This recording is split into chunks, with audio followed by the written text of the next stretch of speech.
fancy tricks to get your kicks at 6 to 6. Things of all the lips that it licks. Not because it isn't gone too fast. Give a little flirt, give yourself a little cuddle. If there's no less shoe bottom and a skirt of white, got the punishment shoes last year's a model. All in a dancing with you looks like Elsa.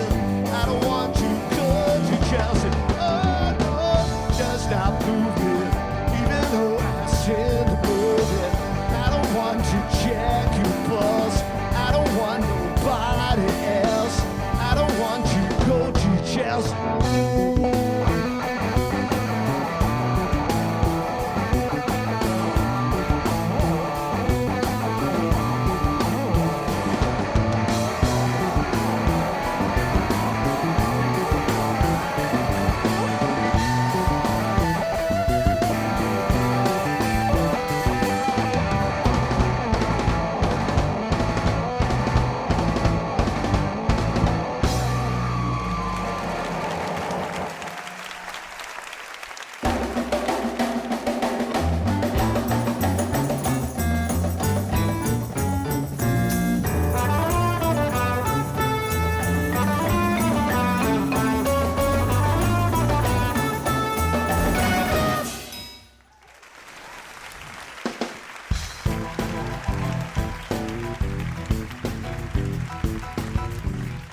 Ladies and gentlemen, you know on Spectacle I've shined the light in many famous eyes and insisted that they confess.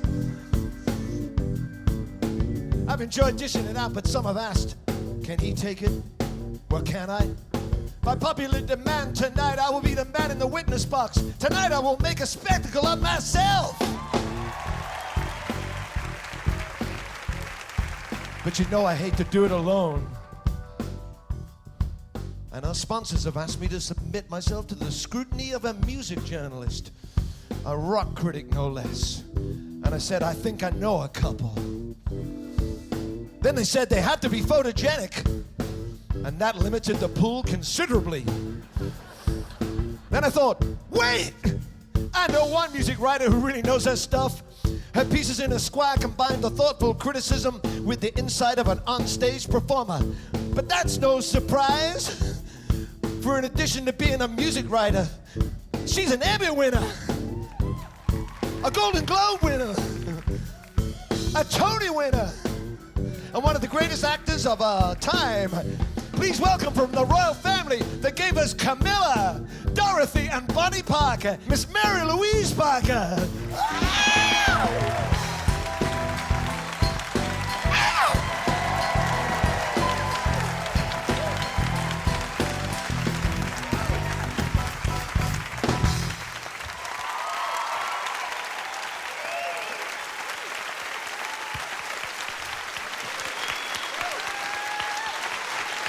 That was the best introduction I'll ever have in my life.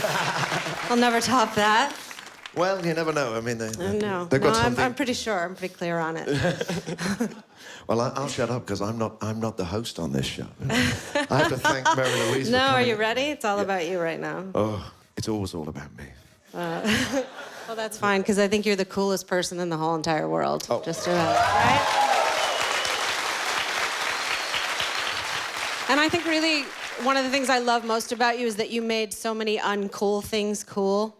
Is that at a time in music when it was so kind of us against them, you know, if you listened to The Clash, you weren't allowed to listen to Lowell George, and you kind of, you know, you had that Little Feat and Rick Danko, and you brought it all. My Aim Is True, so much of that is there, and it was like you weren't afraid to just have that element in your music. Well, I didn't know that you weren't supposed to. I have to say that when I started out, I need glasses, so I wore glasses. That wasn't really what rock singers did. They had the shirt open, the big cucumber down the trousers. I know, but you made it cool. You made it sexy. Well, I don't know about that, but it certainly was. I didn't really. I wasn't in the scene. I was living in suburbia when all the punk stuff happened. And you were married with a kid already. I was married with my young son Matt, And therefore, you know, it sounds like a sob story, but I didn't have the money to go up to the clubs where the groovy things were happening. I read about them in the newspaper. I heard once that Steve Jones really loved the first Boston record, but he couldn't admit it to anyone, so he would listen to it in his house with the windows drawn and, you know, really quiet because he didn't want anyone to hear. And I think you've sound insulation in there, you know. Well, it seems like you've never felt overburdened with self-image. It's like you've been, instead of being true to your audience, you've been true to yourself. So you've been able to do so many different things. It's really sort of nice of you to say that. I think it was just all out of learning and fear, you know. When I started out, I just tried to keep some space around myself so I could get on with what I was doing. And that was read to a lot of people as aggressive. And there was How do you aggression. mean? Aggression, like? Well, the aggression in the songs. I mean, I didn't really want to talk that much, and which I got over, I think, as time went on. But I didn't want to explain a lot probably because, as you say, I was listening to a lot of things that weren't on the script. And, you know, the truth was, as you've just said, so was Steve Jones, so was Joe Strummer. Right. A lot of the people that I came up with, you know, Sting hid his jazz records, I hid my country records, or my country rock records, or my John Prine records. And the good thing was, though, the contemporary music, the 76, 77 music, all sounded fantastic to me. I just didn't want to have to choose between what I'd liked 3 years before and that, and I didn't see why I should. Yeah. And a lot of pop music, and I think of it more as pop music than anything else when I started out, is about failing to do something, copying somebody else. You copy somebody and you get it wrong, and your own thing comes out. And I thought, when I heard Rick Danko sing, I thought, maybe he's a great Canadian singer. I thought, well, I couldn't sing like Van Morrison, I couldn't sing like John Lennon, I couldn't sing like Otis Redding, but maybe I could sing a bit like Rick's approach seemed to be just like jumping off a cliff. It seemed like to be desperate, and it could hear that he listened to R&B, but he wasn't trying to sound like an R&B singer. I thought, I can sort of do that, but of course it didn't come out sounding like him, it came out sounding like me. But you said to me once that you really felt like you were a songwriter and not a singer, and it took you a while to feel like you were actually a singer, which is kind of astonishing to me because... I sort of felt like I was a writer of some kind from when I was quite little. And then I sort of started to feel a bit more like a musician, but it took me about 30 years. I started when I was 13, so to play the guitar, and I couldn't really play an instrument before that, and I never took piano lessons or anything, or any of those formal things. All my training, I feel, so-called training, was just from listening. And there is a real left turn from My Aim Is True, this year's model, because there is a lot of that little feet, Rick Danko, and you can hear that. But then it becomes it's almost. I feel like you created alt country in a way. I feel like you're get the blame. Origin of it. It's all your fault. Well, I think that I'd overtly copied a lot of Van Morrison's songs, but because I couldn't sing like him. Nobody noticed it, and it was good, them really. how? Like, well, some of the songs on that record really had a model on the Banner Street Choir kind of songs. So it's good. You start out to copy somebody, and you make a hash of it and stumble into your own style. And then after a while, you get a little bit more confident about owning up. At first, I hid everything and denied everything and wanted to act like I'd invented it all. And the people like Graham Parsons were really important to me. He was responsible for a lot of people in England hearing country music and discovering that could be as soulful as the R&B that, you know, every English group covered, all Howlin' Wolf and, you know, Jackie Wilson songs and Sam Cooke songs. But it took us a while to realize that the flip side of that in American culture was the soulfulness in George Jones and Johnny Cash and Merle Haggard, you know. And so once a generation or a couple of, you know, somebody's responsibility is to tell the next group of people what's going on. I mean, I've had people come up to me and thank me for turning them on to George Jones ago. And I have to remind myself that I didn't know at one point. So it's very nice of them to say, but I think that's such a small thing I did to sing a George Jones song and for them to hear him. Somewhere in the distance I can hear blue shot sound. This is my conviction that I am an innocent man. Oh, you said I'm unkind, and being as nice as I can. Boys everywhere, following with the catches I struck, looking with Motel. falling for you without a second word, falling out of your open pocketbook, giving you away like Motel matches, giving you away like Motel matches, giving you away like Motel matches.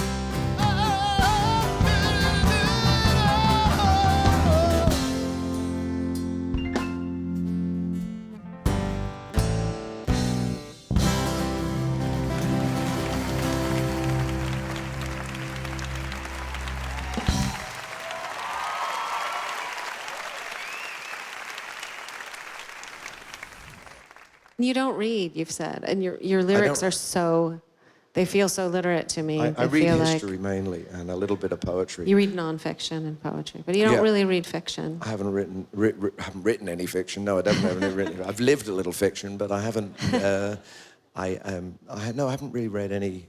When I say I haven't, I've read some novels of friends' work, but I haven't read any literature since I was a teenager. Right. It's like it feels like a big weight of books that are chasing me around the world, and it's too enormous now. I can't catch up. Right. There's too much music to hear. It feels completely organic when you sing them. I never feel like you're showing off. It feels like you have that much to say. It's nice of you and you to have say to say it. There are There's times no other way for you to say it. There's times I've looked back and gone, I don't know what the hell I was talking about. But obviously, at the time, I haven't ever written anything to try and sort of to be showy. It's just actually what I enjoy doing with words at different times. And of course, after a while, writing songs that your life speeds up, things happen to you, catastrophes happen to your heart and to the way your life is going, and you have to make sure that what you're saying isn't so very personal that nobody at all can understand it. And sometimes I did honestly feel that I think I made the Almost Blue record, which was all covers, because I couldn't write what I was feeling, but I could find it in other people's songs. Mm-hmm. I think for me the mark of a great singer or a great song. Do you know those Beatles documentaries that they always seem to flash to the same woman where she's screaming? I know exactly what she looks like, and she's pulling her hair out. Yeah. She has tears streaming down her face. It's like just looking out the audience every night for me. But I feel like the mark of a great song and a great singer is it makes me want to do that. Yeah. And when I hear you, especially like Imperial Bedroom, I want to. Sometimes I just want to tear my hair out. Yeah. I don't know if you when you look out into the audience and you see. I mean, people are much more well behaved now. Wait a minute. I have to test this now. So, wait a minute.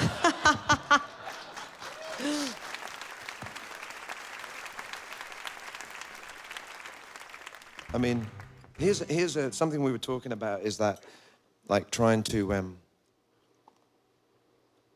sound like somebody else. I always thought Barry White should sing this song that I wrote, or I'm the town crier, and everybody knows I'm a little down with a lifetime to go.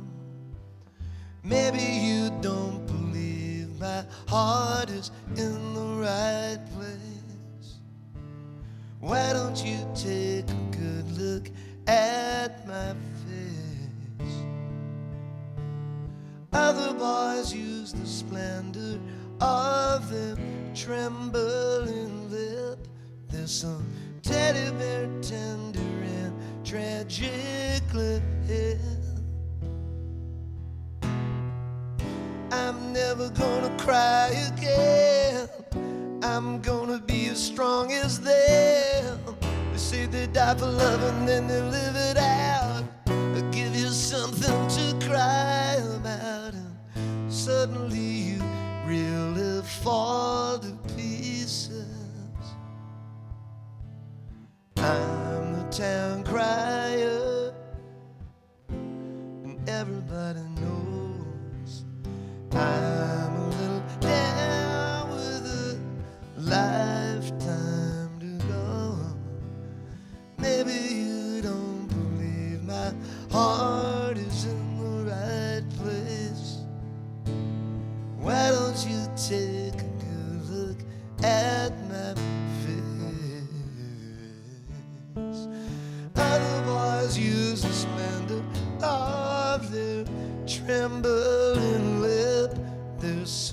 teddy bear tender and tragically.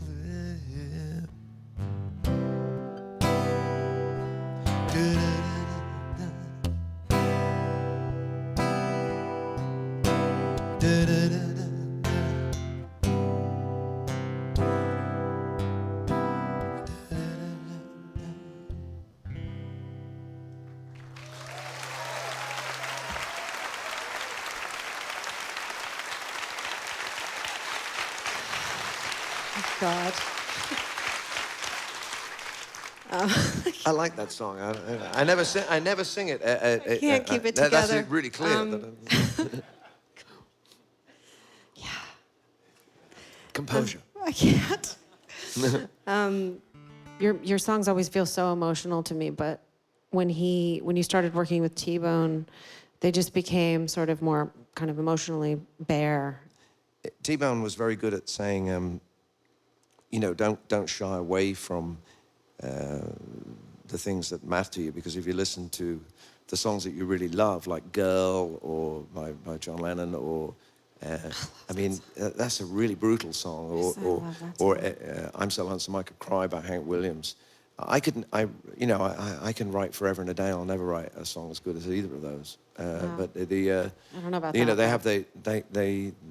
So you challenging in yourself. A challenge is the wrong word. People it's not like a. You feel like he challenged you in a way emotionally. He just kept me on the track, because I'd been making records in the 1980s. Everybody sort of everything got very fizzy, and everything seemed to be in neon with neon the 80s colors. Were rough, and, in a lot of ways. Yeah, in a good way, though. I mean, we sort of forgot how to make. I went into the studio one day, and all the things I liked about the sounds had all been changed because Duran Duran wanted it like that, I mean, they were all after a different sound, and it was new to them, and I have no problem with it, but it just wasn't for me. And every time I tried to make a record like that, it sounded hideous, It's like...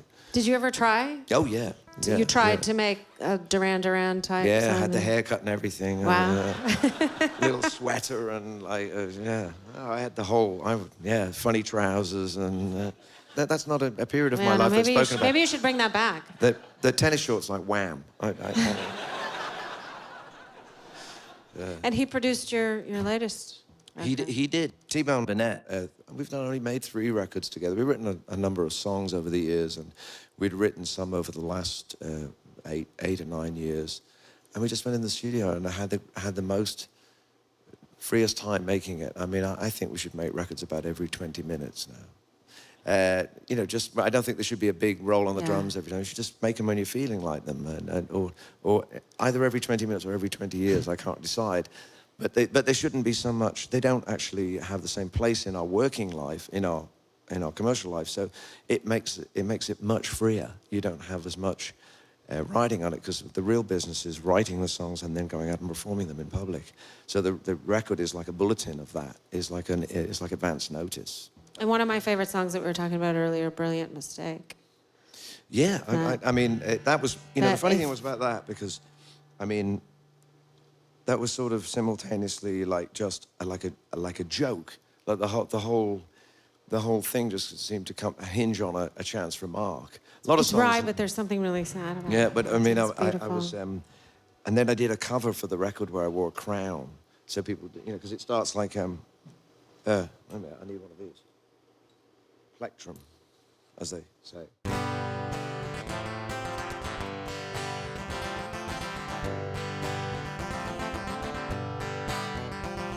You thought it was the king of America, where they bought Coca-Cola just like vintage wine. Now I try hard not to become hysterical, not sure if I'm laughing or I'm crying. I wish that I could push a button and talk in the past and not the present tense, and watch this hurt and feeling disappear like it was common sense. It was a fine idea at the time, now it's a brilliant mistake.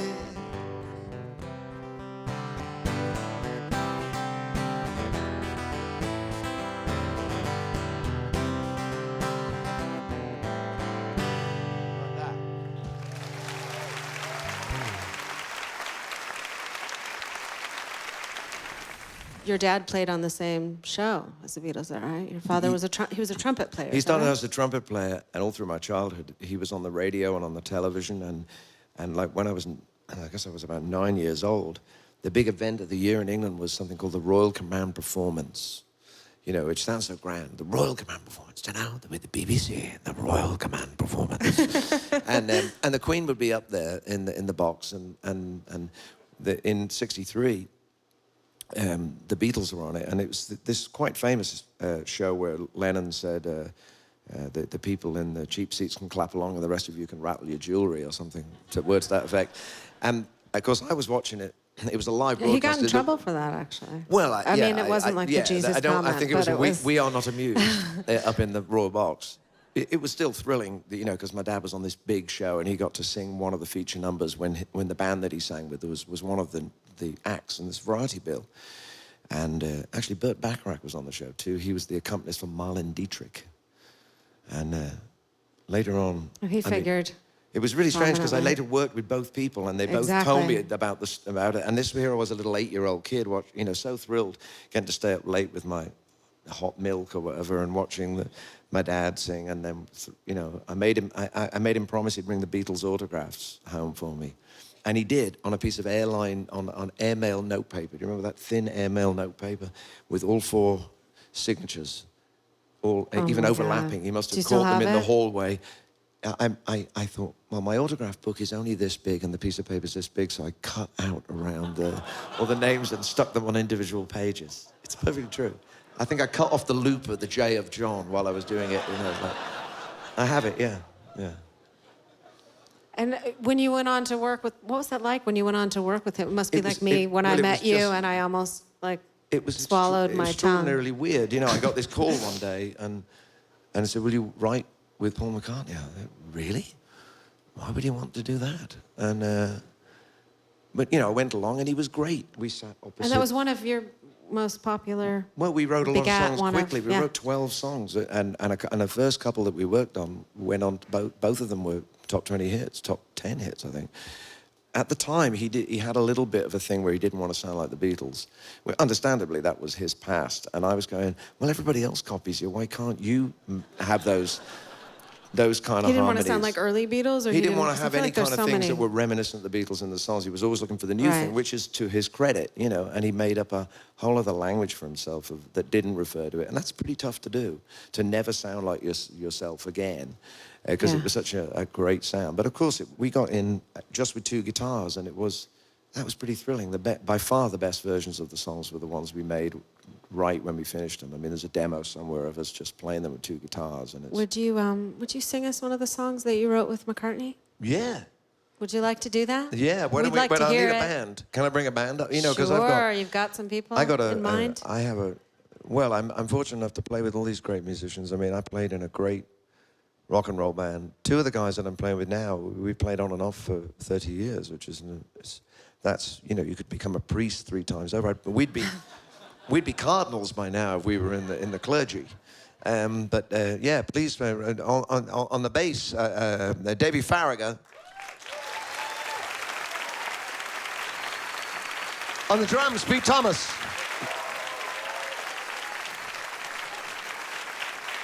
On the keyboard, Steve Naive.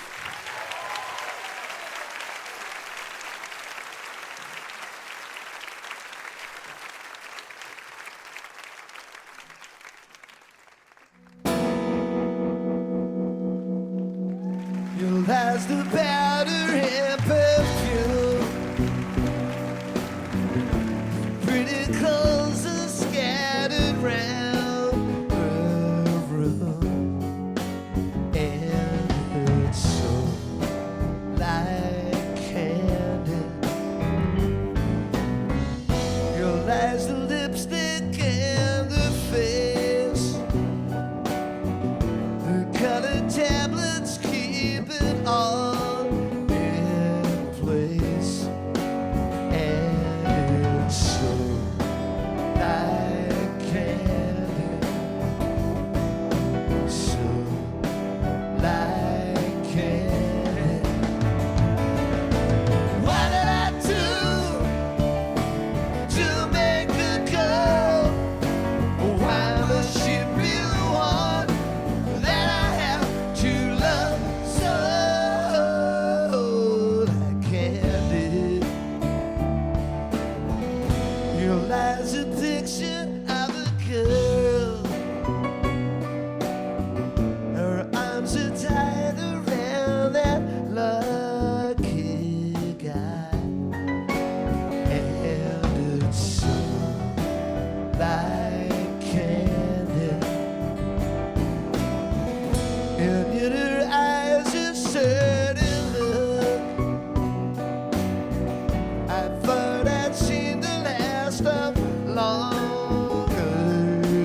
So she turns and melts away.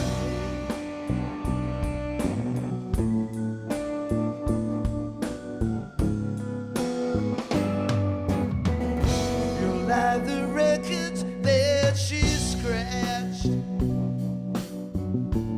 On the sleeve I find a note attached. And it's so like candy. My darling dear, it's such a waste.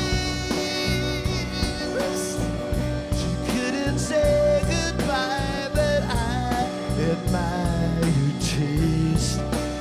And it's so like candy. So like candy. So like candy. So like candy. So like candy.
We were talking about fantasies of people, because I had this fantasy of Sinatra singing Shipbuilding that sounds so amazing in my head. It's like something I'd have a dream about and wake If up you go and... through the whole song, it's really quite extraordinary. But you had one of Elvis as well, didn't you?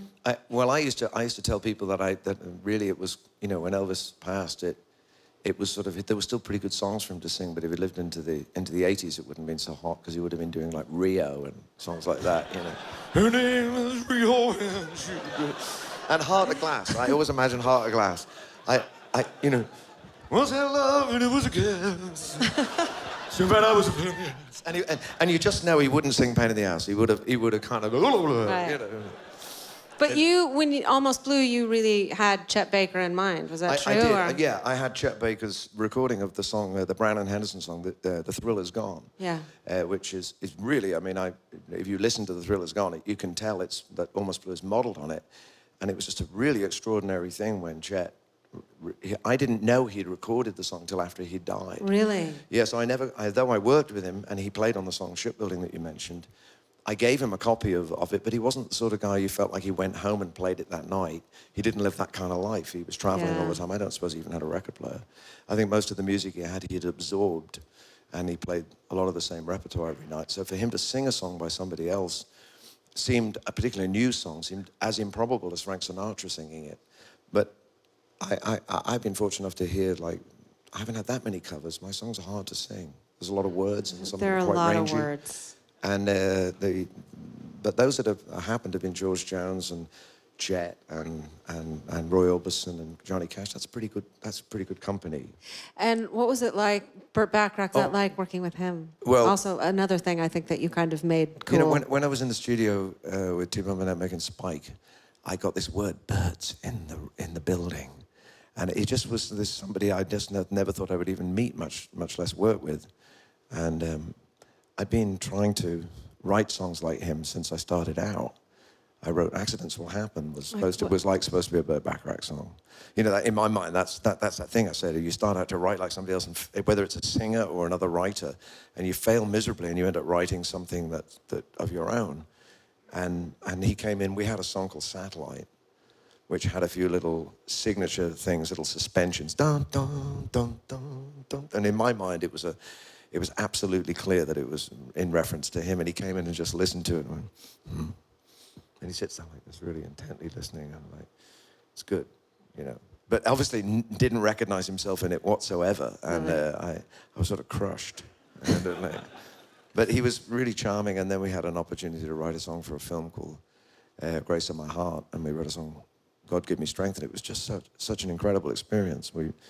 Because he did something very unusual. He had written all these songs with Hal David that can't be beaten. And I had grown up listening to them on the radio many times, songs that my dad sang in part of the radio dance band. One of the curious things about English music scene was that there was a period of time where the English acts had a clear run at songs before the American recording made it into the English charts. Not that everything wasn't instantaneous and there was no internet. The ship had to sail from America with the American record on it. And they said frantically, there's all these English musicians in studios kind of somehow had got hold of an advanced copy and copying it slavishly and of course sounding dreadful, you know, a lot of the time. Which as a consequence meant Bacharach and David songs often had 2 and even 3 versions of the same song in the chart. So he was absolutely vivid and indelible to me growing up. And then to work with him, I assumed I would work as a lyricist with him, but amazingly, he agreed to co-write music, which he had never done before. And as a consequence, we wrote very different songs than we might have written had we taken the different roles, but the experience was amazing. Like I would stand next to him at the piano, sometimes really as bold as sit next to him on the piano stool and haggle over a demi-semiquaver. And this pitch over another, and he was so generous, and I learned a lot from watching him, not like a schoolbook kind of learning, just the amazing experience of watching him lose himself in. Well, anyway, can we play one of the songs? Yeah, The bridge of this song. Yeah. The bridge of this song is one of those moments that I actually witnessed him compose, and it was the most extraordinary thing. He's sort of appeared to leave the room and go somewhere else, and then and when he came back, he had this bit.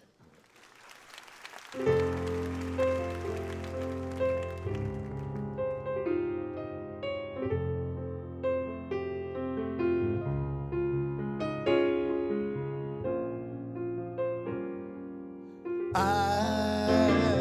have to say that we should finish it now before we weaken, 'cause we already know this is wrong. I should give in sometimes and think that I will, despite the temptation. I try to be very strong. If my reluctance seems a surprise, it's not that I don't want you, oh, but I just know I must hesitate.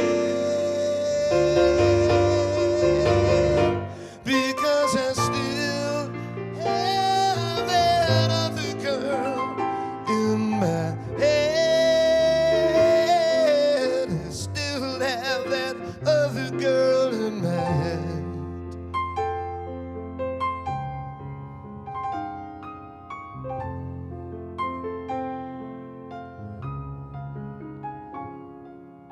There may be other rooms that I have been lying.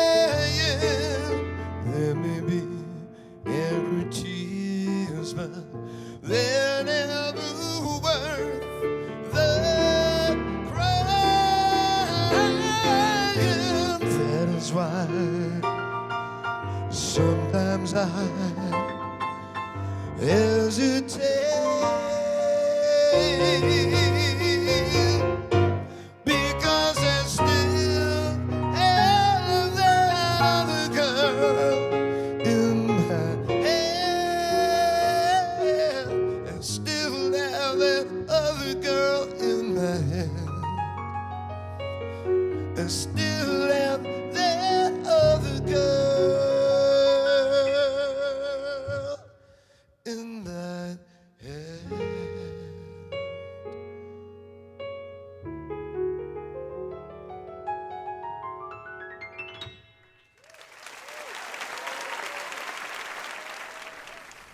Your music really makes me feel so much, and I feel like when I listen to you sing, you're singing because you have to. Like you might explode if you didn't. And I do feel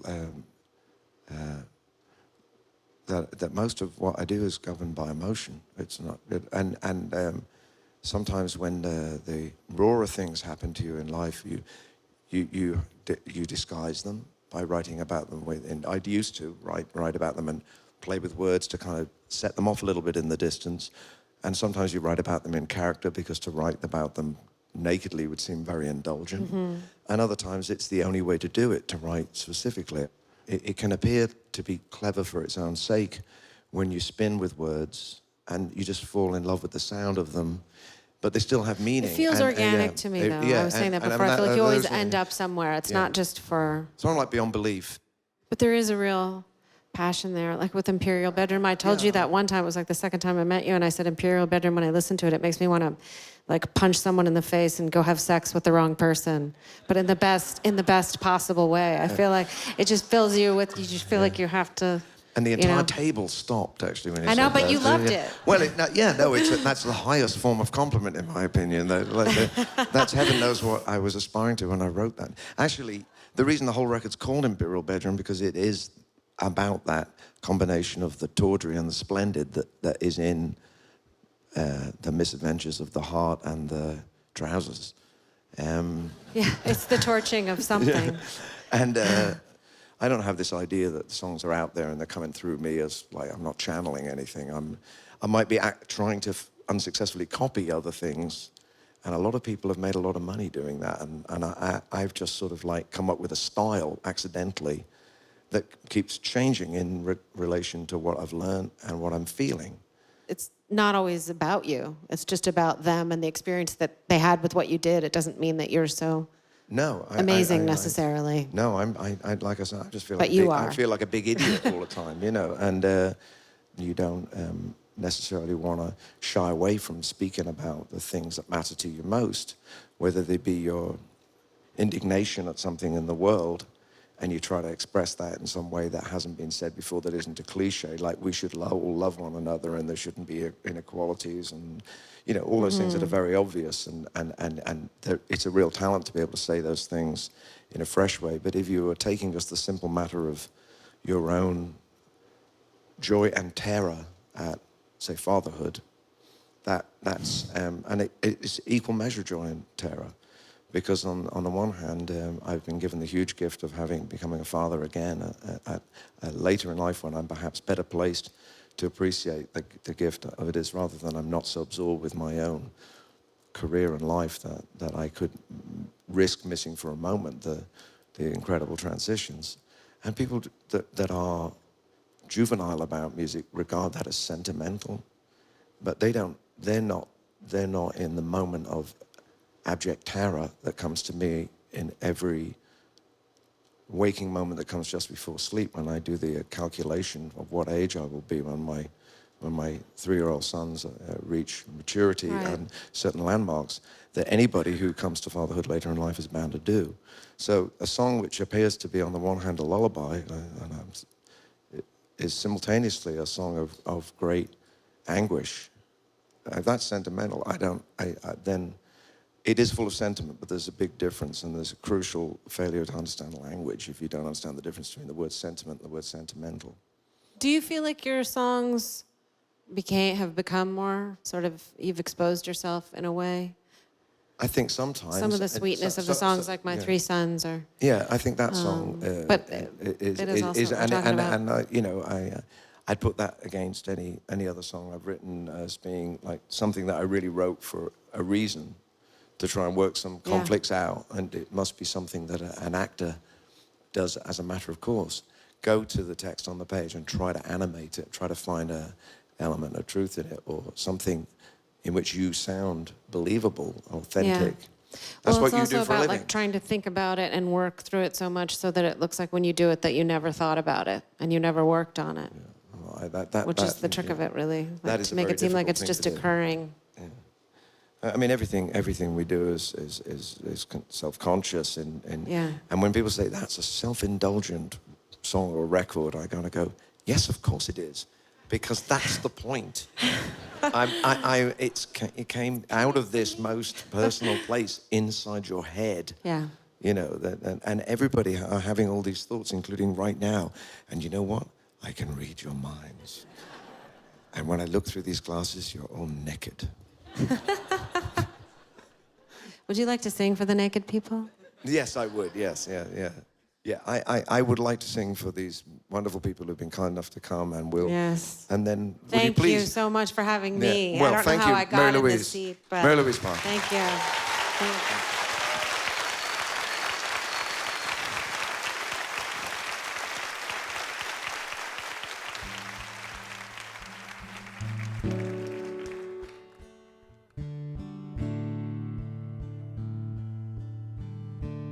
I once held her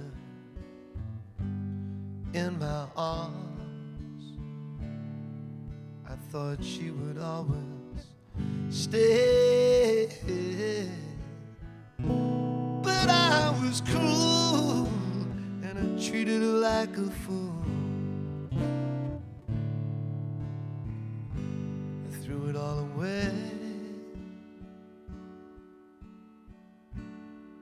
Once I held mountains in the palm of my hand,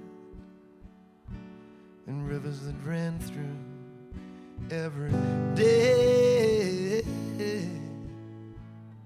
But I must have been mad, I never knew what I had until I threw it all away. Love is all it is. It makes the world go round. Love and only love, it can't be denied. No matter what you think about it, you just won't be able to do without it. Take a tip from one who's tried.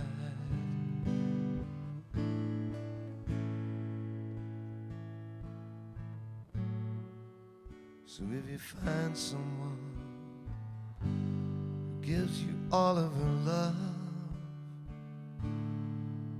take it to your heart, don't let it stray. 'Cause one thing for certain, you will surely be